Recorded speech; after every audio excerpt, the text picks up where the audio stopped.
Janvier 1765. Un village du Gévaudan, dans ce qui est aujourd'hui la Lozère. Une bergère de 15 ans surveille ses moutons dans un champ couvert de neige. C'est une matinée ordinaire. Et puis, quelque chose sort du bois.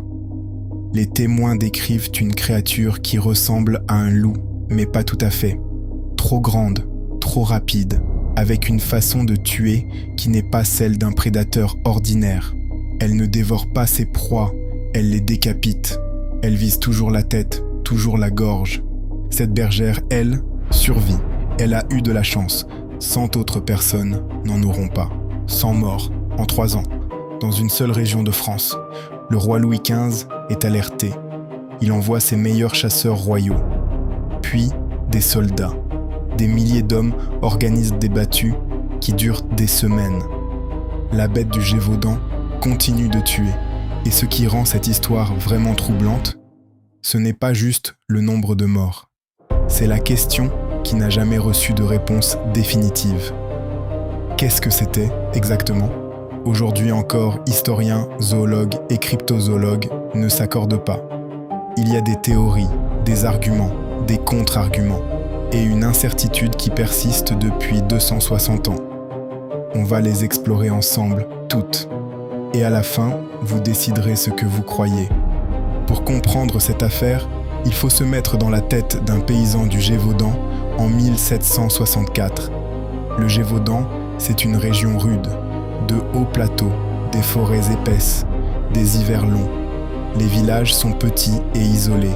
Les gens vivent du pastoralisme, les moutons, les vaches, les chèvres. Et les enfants et les femmes sont souvent seuls au champ pour garder les troupeaux. Les loups existent dans cette région. Les gens les connaissent, ils savent à quoi ressemble une attaque de loup, et depuis le début des attaques de la bête, ils répètent tous la même chose. Ce n'est pas un loup comme les autres. Pourquoi les gens du Gévaudan qui côtoyaient les loups toute leur vie insistaient-ils autant sur le fait que la bête était différente ?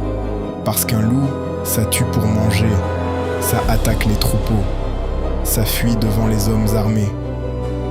La bête du Gévaudan faisait quelque chose de différent. Elle ignorait souvent les troupeaux pour s'attaquer aux humains. Elle revenait sur ses pas. Elle semblait ne pas avoir peur des hommes en groupe. Et ses victimes, on le verra, étaient tuées d'une façon précise, presque méthodique. Les paysans du Gévaudan n'étaient pas des gens ignorants ou superstitieux. Ils décrivaient quelque chose qu'ils n'avaient jamais vu. La première victime officiellement documentée s'appelle Jeanne Boulet. Elle a 14 ans. Elle est retrouvée morte le 30 juin 1764 près du village de Saint-Étienne de Luc d'Arès. Les autorités locales notent une attaque de loup. Rien d'extraordinaire en théorie. Mais dans les semaines qui suivent, les attaques se répètent, et toujours avec la même signature. Les témoins décrivent toujours la même chose. Une taille supérieure à celle d'un loup ordinaire, une couleur rousse ou gris-roux selon les témoins. Une poitrine large, une queue longue qui se recourbe vers le haut. Et des attaques qui visent systématiquement la tête et la gorge des victimes. Les survivantes, parce qu'il y en a, racontent une bête qui regarde, qui choisit, qui n'est pas pressée, qui ne ressemble pas à un animal qui a faim, qui ressemble à quelque chose qui chasse. Ce détail, la bête qui choisit ses victimes plutôt que de tuer au hasard, va hanter les enquêteurs et les historiens pendant des siècles. Il y a quelque chose d'important dans le profil des victimes de la bête du Gévaudan, et les historiens l'ont relevé. La grande majorité des victimes sont des femmes et des enfants. Les bergers adultes masculins, s'ils sont attaqués, survivent plus souvent. Les femmes et les enfants, qui étaient seuls au champ, sont les plus touchés. Est-ce un hasard que les victimes soient majoritairement des femmes et des enfants ? Ou est-ce que ça nous dit quelque chose sur la nature de la bête ? C'est une question que j'ai longuement retournée. 2 interprétations possibles. Première interprétation, c'est simplement une question d'opportunité. Les femmes et les enfants étaient seuls au champ, sans armes, plus vulnérables. N'importe quel prédateur choisirait la proie la plus facile. Deuxième interprétation, plus troublante. Si c'est un animal dressé ou guidé par un humain, comme certains le pensent, on y reviendra. Alors le choix des victimes pourrait être délibéré. Un humain qui veut terroriser une région ciblerait naturellement les plus vulnérables. Je ne tranche pas encore, mais gardez cette question en tête pour l'acte 4. Plus de 100 témoignages ont été collectés sur la bête du Gévaudan. Et malgré la diversité des témoins, paysans, curés, nobles, soldats, certains éléments reviennent de façon frappante. La taille. Tous les témoins s'accordent sur une créature plus grande qu'un loup ordinaire. Certains parlent de la taille d'un veau ou d'un âne. La plupart disent un loup, mais 2 fois plus grand. La couleur rousse ou gris-roux avec une raie sombre sur le dos. Certains témoins mentionnent des taches ou des rayures sombres sur les flancs. Le comportement. Elle ne fuit pas devant les hommes. Elle se retourne, elle charge. Elle semble ne pas avoir peur, et elle attaque toujours à la tête. Morsure à la gorge. Décapitation dans les cas les plus graves. Ce qui rend cette affaire unique dans l'histoire criminelle, c'est le nombre de survivantes qui ont pu témoigner. Et leurs témoignages sont extraordinairement cohérents. Marie-Jeanne Vallet, jeune femme de 19 ans, est attaquée en août 1765, alors qu'elle traverse une rivière avec ses sœurs. Elle a une baïonnette. Quand la bête bondit sur elle, elle la repousse avec l'arme. La bête, touchée, s'enfuit. Marie-Jeanne Vallet est surnommée ensuite la pucelle du Gévaudan. Elle était comme un loup, mais 2 fois plus grande, avec des yeux rouges et une odeur insupportable. Témoin anonyme, 1765, archives départementales de la Lozère. Plusieurs survivantes décrivent cette odeur, forte, acide, animale, mais différente de celle d'un loup. Une odeur que certains comparent à une ménagerie, à des animaux exotiques. Je pense que c'est un indice majeur, et les historiens qui ont soutenu la théorie d'un animal exotique s'appuient beaucoup là-dessus. Les paysans du Gévaudan connaissaient l'odeur des loups. Ils vivaient avec des prédateurs. Si cette odeur était suffisamment différente pour être remarquée et mentionnée dans des témoignages indépendants, c'est qu'elle était réellement différente. Une hyène, par exemple, a une odeur caractéristique très forte due à ses glandes odorantes. Un lion ou une lionne également. Le fait que plusieurs témoins, séparément, mentionnent une odeur inhabituelle, ça me parle. Pendant longtemps, on a dit que la bête avait tué 100 personnes. Les historiens modernes ont affiné ce chiffre. Le bilan officiel établi par les recherches contemporaines est d'environ 98 morts confirmés entre juin 1764 et juin 1767, avec environ 210 attaques documentées. Une centaine de personnes blessées ont survécu.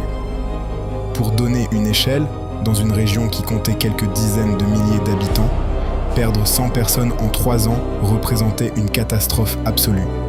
Chaque famille dans la région avait perdu quelqu'un. La terreur était totale. Les gens ne sortaient plus seuls. Les enfants n'allaient plus au champ.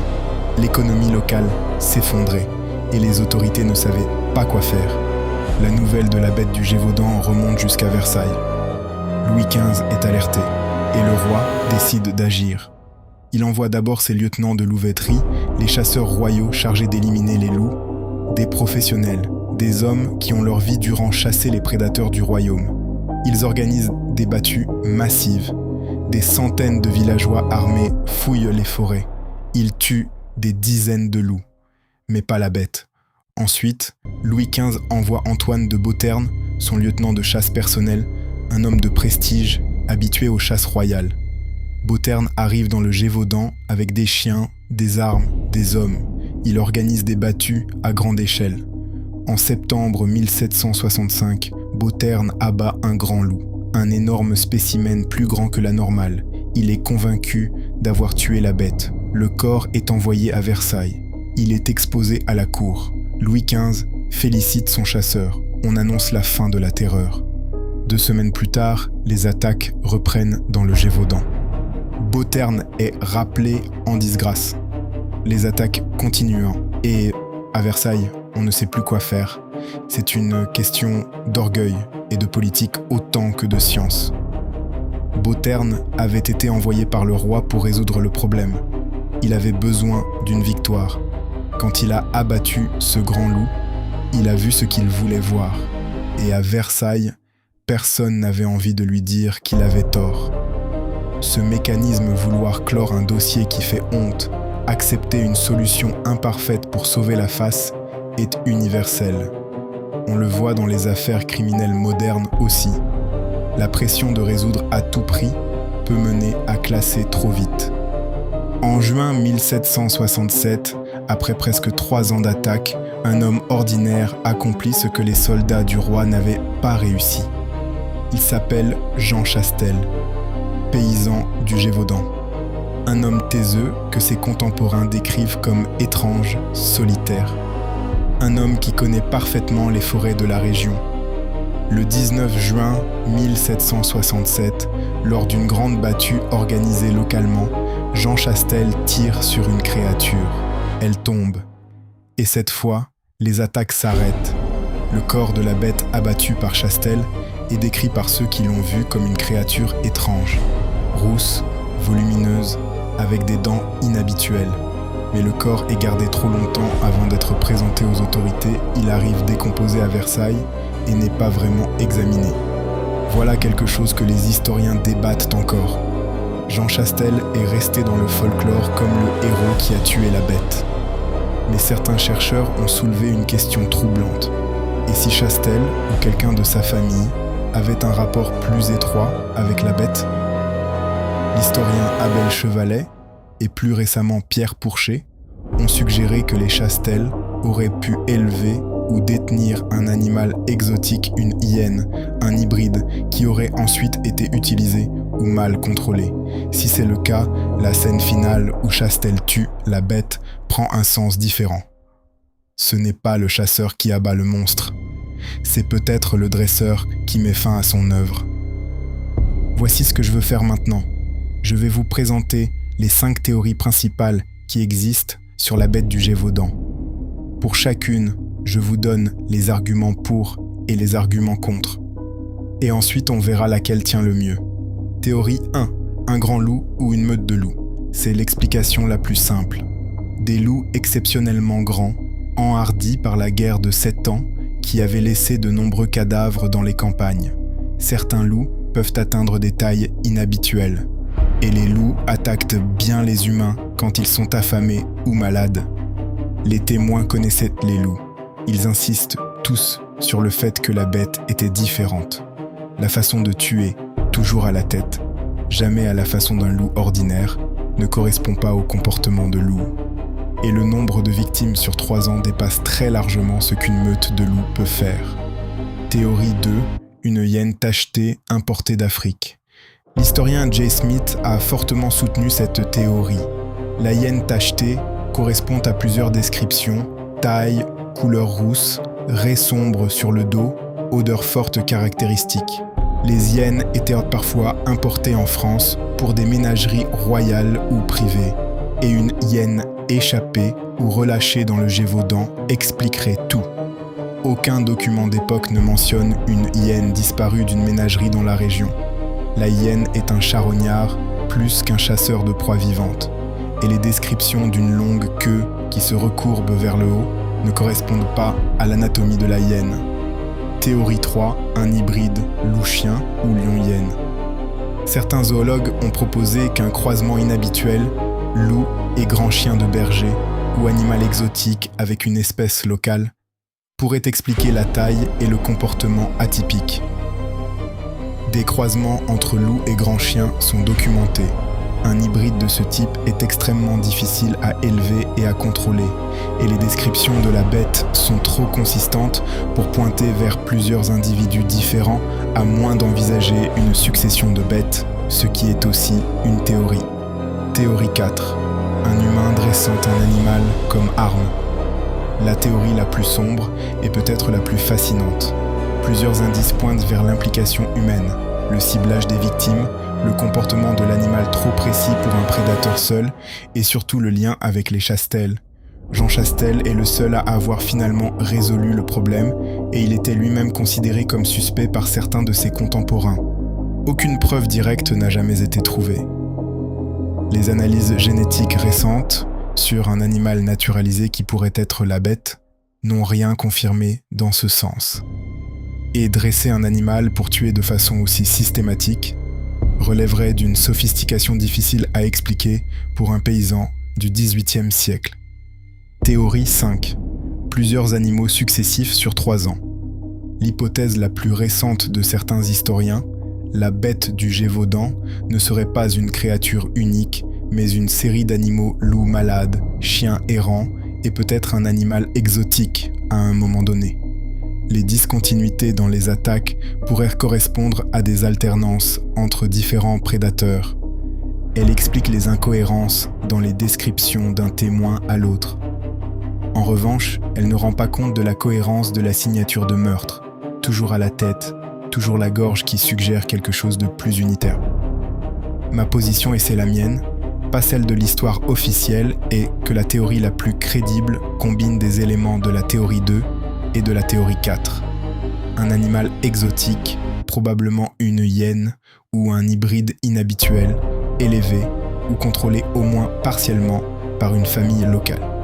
La famille Chastel reste au centre de mes soupçons, pas parce que j'ai des preuves définitives, mais parce que les coïncidences s'accumulent.